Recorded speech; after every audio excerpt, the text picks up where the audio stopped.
मैं खाली हाथ कन्हैया के पास कैसे जाऊंगा? जवाब दिया, चिंता मत करो, ये सारी व्यवस्था मैं कर दूंगी, आप परेशान मत होना महाराज। आज सवेरा हुआ है, सुदामा नित्य क्रिया से निवृत्त हुआ है और इधर पत्नी नित्य क्रिया से निवृत्त होने के बाद मैं अपने पड़ोसन के पास पहुंची और उनसे कहा, बहन मेरे प्रिया द्वारका में कन्हैया से मिलने जा रहे हैं और वे लौट के आएंगे, मैं तुझे धोना करके दे दूंगी, अगर तेरे पास चावल रखी हो तो दे दे। एकदम से वो कहने लगी, बड़ी सेठानी हो गई तो हमें धोना करके दे देगी? तेरी जिंदगी भीख मांगते गुजर गई तो मुझे धोना करके क्या देगी? अरे निकल यहाँ से। अब भागवत के प्रेमियों धक्का मार के निकाल दिया। दूसरे घर में पहुंची है, वो इतनी निर्दयी थी, इसने पैर रखा और उसने अपना फाटक मोड़ा तो उसके मुंह में लगा, वो धड़ाम से नीचे गिर गई और सोचती जा रही है, सोचती जा रही है, बनी बनी का यार जमाना साथी है और ठुकराते हैं सभी बिगड़ कर जाती है।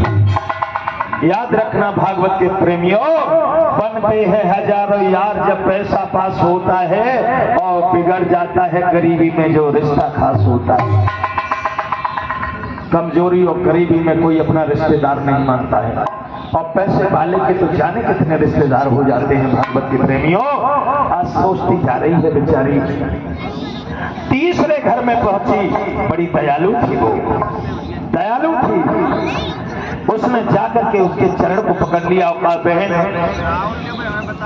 अगर तुम्हारे पास थोड़ी चावल रखी हो तो दे दो, मेरे पिया कन्हैया जी से मिलने द्वारका में जा रहे हैं, जब लौट के आएंगे तो मैं तुम्हें धोना करके दे दूंगी। भैया एकदम से जवाब दिया है, बहन चावल तो है हमारे पास लेकिन इतने ही है जो शाम को हमारे बच्चों का भरण पोषण हो पाएगा, लेकिन तू आई है तो मैं तुझे जरूर दूंगी। और मंगन के जिनके घर नाई और ते नर थोड़े हैं जगमाई। मांगने वाले से मना न करे, ऐसे गिने चुने लोग होते हैं दुनिया में। आज उसने चावलों को भर करके दिया और कहा, जाओ, मैं ये समझूंगी मेरे बच्चों ने खाया, मुझे नहीं चाहिए बिल्कुल, जाओ ले जाओ। आज बड़ी प्रसन्न होकर के लाई है और उसने सुदामा जी को दे दिए। और भैया सुदामा के पास इतने कपड़े नहीं थे जो बेचारे बांध लेते। सुदामा की पत्नी ने वही साड़ी को फाड़ के पकड़ा दिया। सुदामा बहुत रोया, और कन्हैया छोटी सी भूल की तूने मुझे इतनी बड़ी सजा दे दी। आज मेरे पास इतना कपड़ा नहीं है जो तेरे पास इन चावलों को बांध के ला सकूं। रोने लगा। उसकी पत्नी ने उनके आंसुओं को पोंछा और कहा, महाराज रोने, श्याम सुंदर के पास जाओ। सुदामा ने पैरों की तरफ देखा, फटी हुई एड़ियां हैं, पैरों में जूतियां भी नहीं है, सर के ऊपर कपड़ा नहीं है, लेकिन जवाब दिया है, भगवान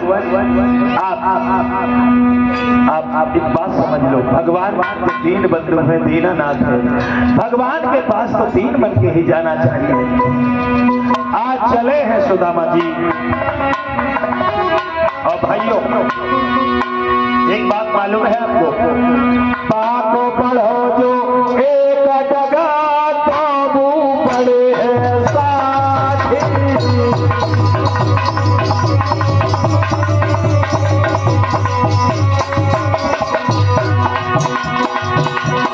प्रभु से हटा जो एक जगह तो बोलो एक साथी।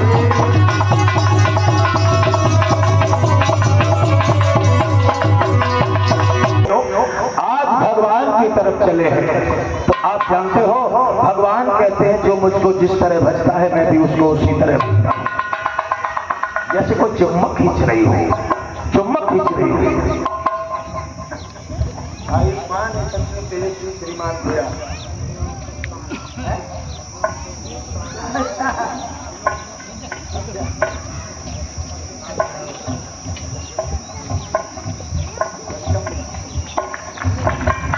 ये हमारा बहुत छोटा बेटा कान्हा पुत्र हरिओम सिंह, इस बेटे को मैं बहुत बहुत आशीर्वाद देता हूँ। और ये सक्षम बाबू ने हमें सम्मानित किया है मुद्राओं के हार से। मैं प्रभु से प्रार्थना करते हैं कि प्रभु परमात्मा ये हमारा बेटा सक्षम भी बहुत बहुत ऊंचाइयां छुए, बहुत बहुत ऊंचाइयां छुए, जिले में ही नहीं प्रदेश के नाम को रोशन करे ये प्रभु। भैया आज सुदामा जी जा रहे हैं भगवान कन्हैया से मिलने के लिए, तो गुनगुनाते जा रहे हैं। आप तालियां बजा के कड़ी हमारे साथ बोल लीजिए। बन जाओ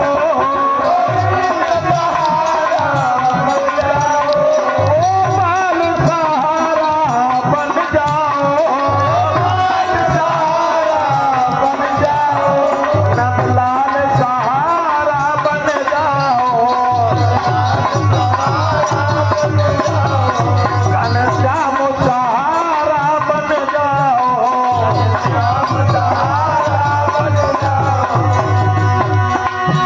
मेरी बड़ी भंवर में नैया है,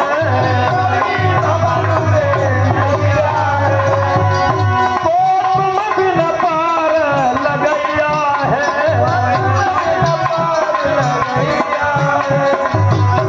मलाहा बन के निकल जाइयो, भगवान को याद करते हुए पता नहीं चला कब द्वारका गया, और जो गगन चुंबी महलों को देखा,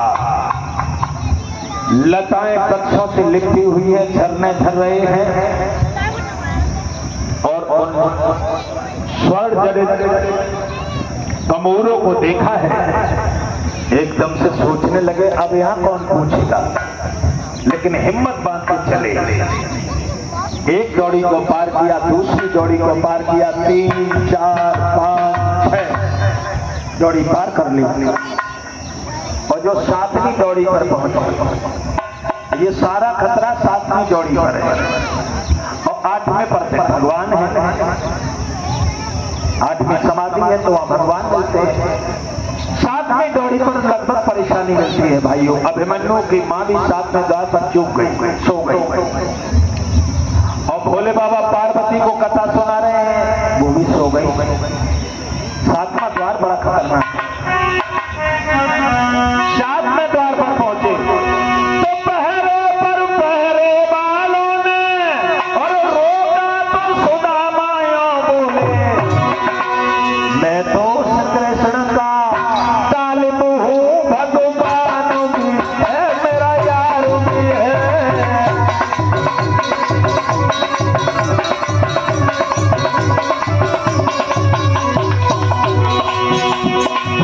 द्वारपालों ने पूछा कौन हो तुम, कहाँ बढ़ते हुए जा रहे थे? बोले कन्हैया के पास जा रहे हैं, कन्हैया के पास।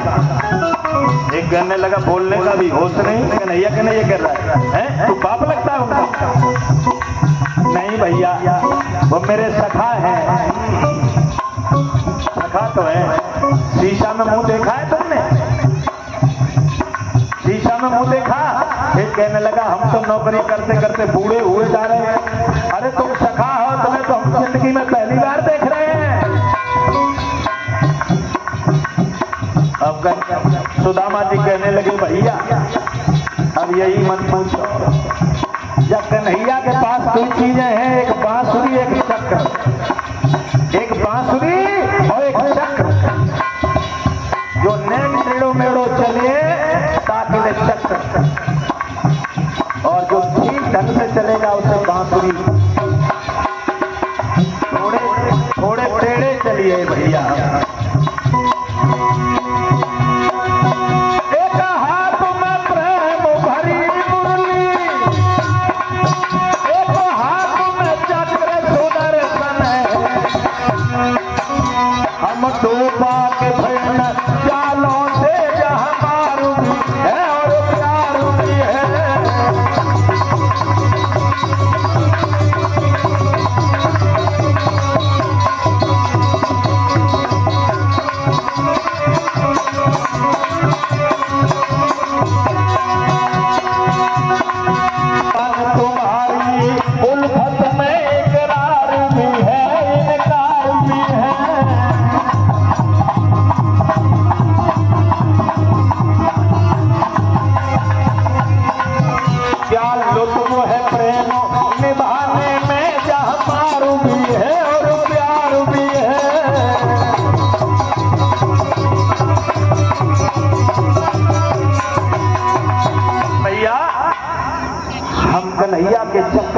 चक्कर में आ गए हैं, इसलिए मेरी हालत खराब हो गई।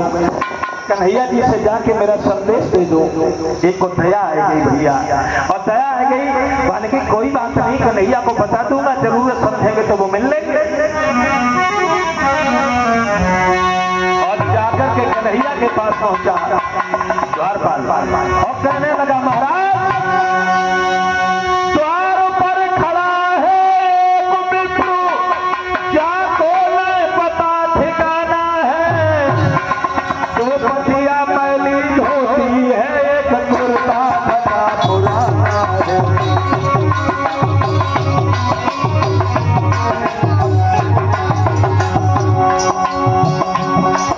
दो पटिया मैली धोती है, एक कुर्ता फटा पुराना है। पलही भी नहीं पगड़ी भी नहीं, साबित न देह पर जामा है। अद्भुत के प्रेमी आज जवाब दिया है भगवान। द्वार पर एक ब्राह्मण आया है, न पैर में जूतियां हैं, न सर पे कपड़ा है। क्या नाम है उसका? सुदामा। क्या कहा? सुदामा। हाँ सुदामा जी, जवाब दिया द्वार पर खड़े हैं। अरे तुमसे भगवान कन्हैया फूट पड़े। रुक्मणी ने हाथ पकड़ा, कहां जा रहे हो? जवाब दिया छोड़ दो रुक्मणी। सुदामा मिलवे आए, हाँ सुदामा मिलवे आए।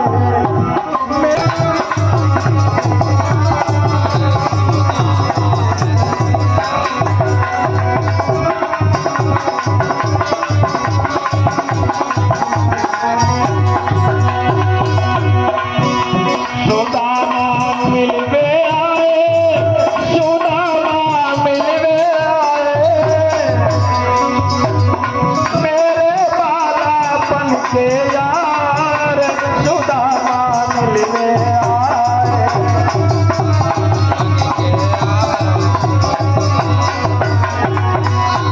अपनी हाथ को छोड़ दो। एकदम से जवाब दिया, महाराज तुम्हारी समझ में नहीं आया, एक बात बताओ। ये तब वो प्रभु ने तुम्हारी छाती में लात मारी, क्या भूल गए? ब्राह्मण में हरिश्चंद्र को दुनिया मुंह से चलने चलता है, नाक से चबाने पड़े उसको, तो ब्राह्मणों के चक्कर में आ गए। क्या करो?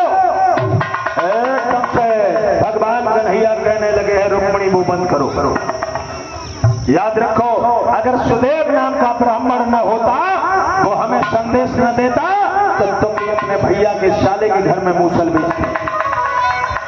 अरे सुदेव नाम का ब्राह्मण ही तो भाग करके आया था, उसने संदेश दिया था। मेरे भागवत के प्रेमियों, ये बताया जाता है जो सुदामा ने भगवान कन्हैया को देखा,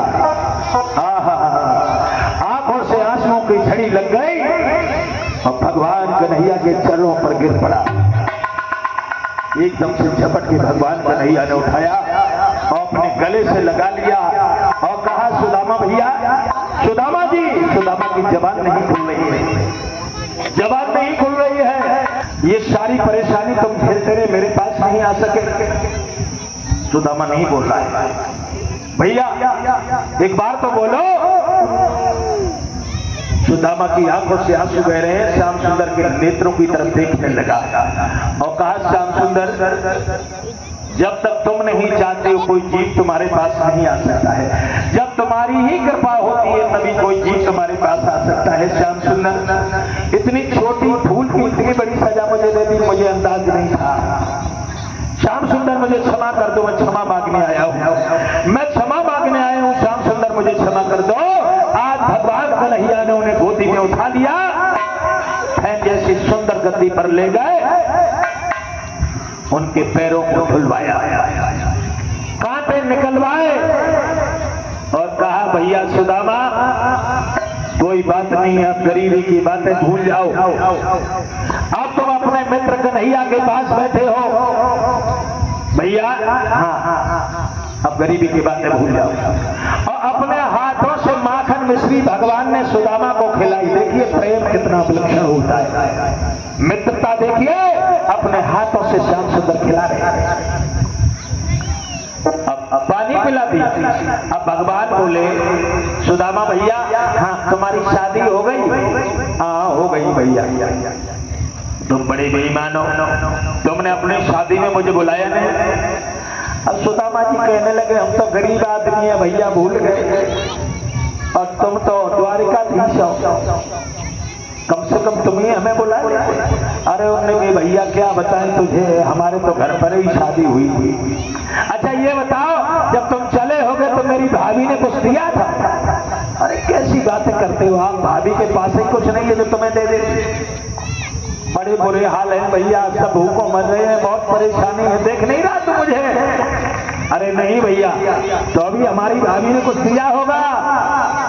अब सुदामा जी बगल में फुट दिया दबान, उनने देखा हीरे जवाहरात पन्ना फुफरात जले हुए सिंहासन, चांदी की चौखटें हैं, उसमें हीरे जवाहरात जड़े हुए हैं। सुदामा ने देखी चावल की पुटरिया बंद रखो, टाइम फायदा। भैया भाभी ने जरूर कष्ट हो। अरे ना ना ना भैया, अब देखो कन्हैया बोले भैया हाँ हम तो दोनों लोग एक ही गुरुकुल में पढ़ते थे, एक ही पढ़ते थे, हाँ साथ साथ बैठते थे, हाँ हाँ हाँ। फिर हम लोग लकड़ी तोड़ने के लिए गए, एकदम से कहने लगे चुप हो जा, और ज्यादा बात करेगा तो अभी मैं चला जाऊंगा। अरे ना ना ना ना बताया नहीं मैंने कि मैं हम लोग दोनों लोग बड़ा प्रेम से लकड़ी तोड़ के लाए थे। अरे बेकार की बात है, छोड़ दो भाई, ये बेकार की बात है, हमें पसंद नहीं आती। मैंने की कहूँ ये बात करने लगे। अब कन्हैया जी इसलिए कह रहे हैं कि ये पुटरिया को बाहर लाए, लेकिन वे ना कबूल रहे। भगवान बोले ये बताओ तुम्हारी ये वाली भुजा थोड़ी ऊपर क्यों है, ऊंची क्यों है? ये मत पूछो कन्हैया जी, ये छोटी छोटी सी फुंसियां हैं, हाँ ये 6-7 निकलती है, तो कम से कम मेरे अंदाज से 3-4 निकल चुकी है। और सुदामा जी ने अपनी बगल दबाई, कपड़ा रहे पुरानो, तो पुटरिया फट गई और चावल सर्कल लगे नीचे। अब भगवान बोले सुदामा जी हाँ यही फुंसियां हैं, यही थोड़ा, अब नहीं बोले। एक बार में तो जाल तो होगी, दोबारा गड़बड़ी कर रहा तू। एकदम से भगवान ने झपट के मुट्ठी भरी। हम बोले आप लोग ही बोले श्री कृष्ण जी के मित्र मिलते सुदामा जी आए,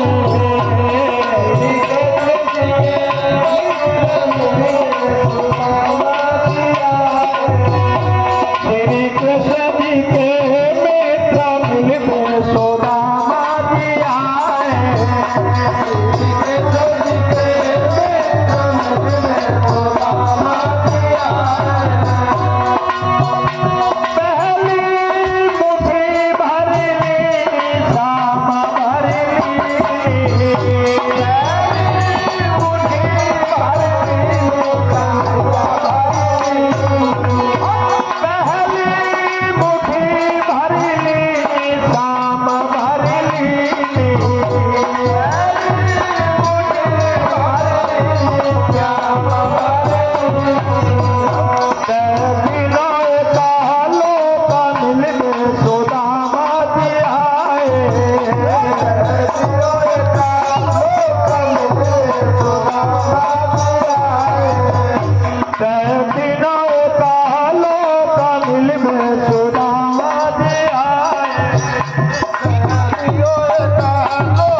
बैठो भैया, आप लोग बैठो। ये तो के पास चावल है, ताकि मारे ये लोग उठे।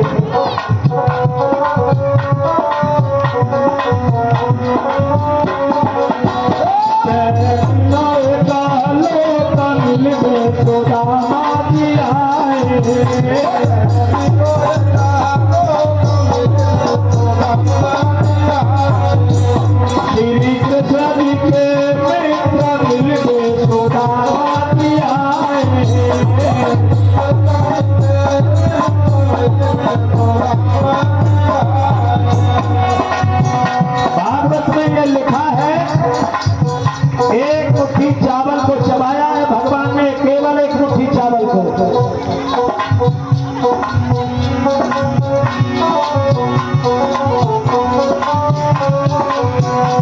दूजी मुट्ठी भरली श्याम भरली,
पकड़ा है तो भगवान को वहीं रोक लिया रुक्मिणी ने।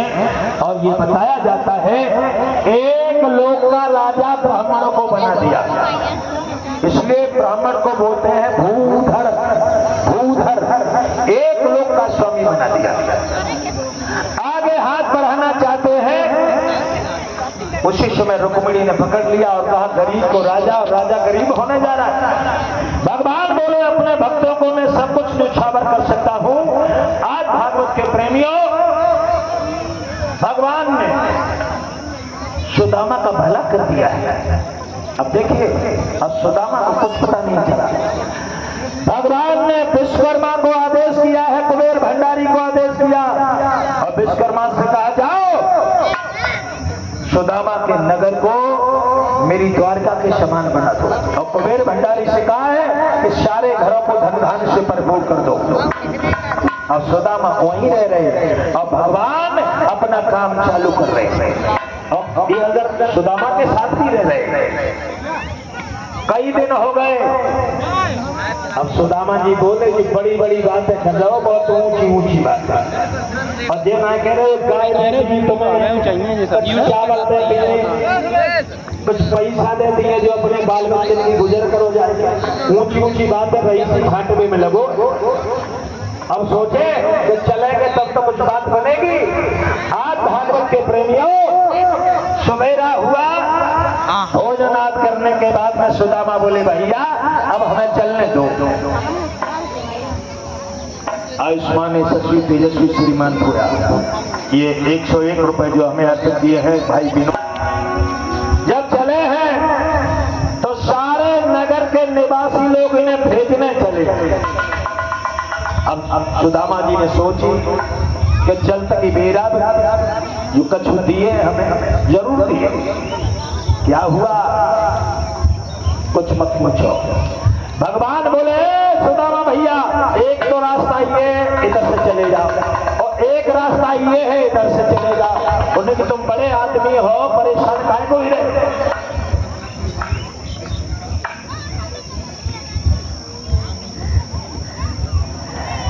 याद रखना भागवत के प्रेमियों, आज बड़े नाराज हुए हैं सुदामा जी कि इस बेईमान ने हमारे आधे किलो चावल थे वो भी चबा लिए और रास्ता बता रहा है कि इधर से चले जाओ इधर से चले जाओ। ए भैया तुम आराम से बैठो, बड़े आदमी हम तो निकल ही जाएंगे। बहुत नाराज नाराज हैं बहुत, और कन्हैया समझ रहे कि हम पे बहुत नाराज है। भैया फिर घूम जाइयो। ठीक है जरूर आएंगे। बेईमान तूने आधे किलो चावल हमारे ले ले, अब तेरे घर घूमने के लिए गुस्सा में जाए रहे। और आगे बढ़े तो झाड़ियां मिली, झाड़ियों में चोर मिल गई। भगवान ने माया के चोर बना दिए। उन्होंने कहा खड़ा हो जा, क्या तेरे पास? सुदामा बोले हमारे पास आधे किलो चावल, 30 महान चोर ले ले। अब रहिए कि कपड़ा इनसे तुम जूता साबना करे हो भैया। उन्हें दिखा, अब टटोल के देखो, अरे इसके पास कुछ नहीं, चल यहाँ से निकल। अब सुदामा कहने लगा भगवान जो करता है बहुत अच्छा करता है, अगर कन्हैया दे भी देता तो ये सब छीन लेते, हमारे बाल बच्चे को भूखा नहीं मरे में बद। अब चले आगे। अब क्या सोचे जा रहे कैसे वो घरे पहुंचे, जाने पूरी रात ना सोच लो, चले जाओ, गलती की क्षमा मांगे आओ, कन्हैया माफ करती है और माला माल करती है। पर बेईमान ने तो बोलो चावल घरे पहुंचे कैसे हो, बाकी मुंह में दो दांत रहिए दो तो दिन जाए, गुस्सा में जाएगा। और भैया जो देखो गगन चुंबी महल बने हुए हैं। और ये क्या हुआ? सुदामा की पत्नी ऊपर जंगला से झांक रही है और पति महाराज को आते देखा है तो आरती की थाली तैयार कर ली और इशारा किया ऊपर से, महाराज सीढ़ियों से चढ़िया, सीढ़ियों से। अरे भगवान, बुढ़ापे में चावल गए, इज्जत गए, मढ़ैया गई, हमें मालूम खेल खत्म हो गया। और जो ऊपर बोलो आए हमें मरवाए जी मालूम पड़। सुदामा भाग गए बेचारे। अब उनकी पत्नी ने समझी कि जिन्हें जान नहीं पाए। लड़के घूम रहे थे, उनसे कहा बेटा ये तुम्हारे चाचा समझ नहीं पाए, ने पकड़ के ला। अब भैया एकदम से लड़के ने भाग के पकड़ ले सुदामा। कहाँ भाग रहे हो तुम? लला निकल जान दे हमें, बुढ़ापे में इज्जत गई, यादों किलो चावल गए, मढ़िया गई, घरवाली गई, अपना पुराना लियो हमारे। लेकिन पागल हो गए क्या बात? क्यों? अरे कुबेर भंडारी और विश्वकर्मा ने आकर के ये नगर बना दिया है और कन्हैया जी अभी अभी यहाँ से गए। तू झूठ बोलता है, कन्हैया जी ने हमको भेजा। अरे नहीं भाई, ये पूरा गांव बता देगा कन्हैया अभी यहाँ से गए हैं।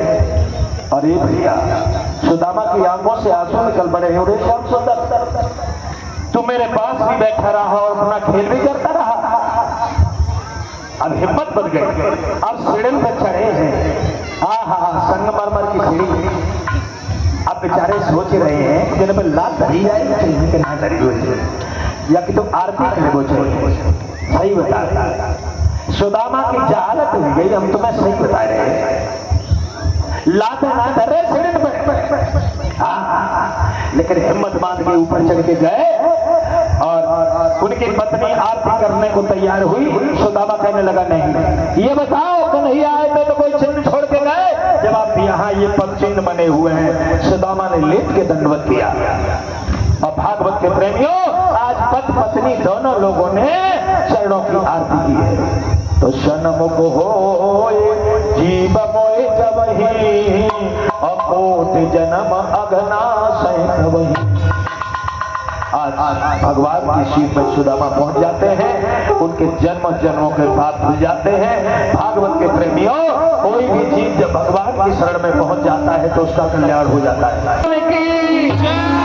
और इधर तक्षक राजा परीक्षित को काटने के लिए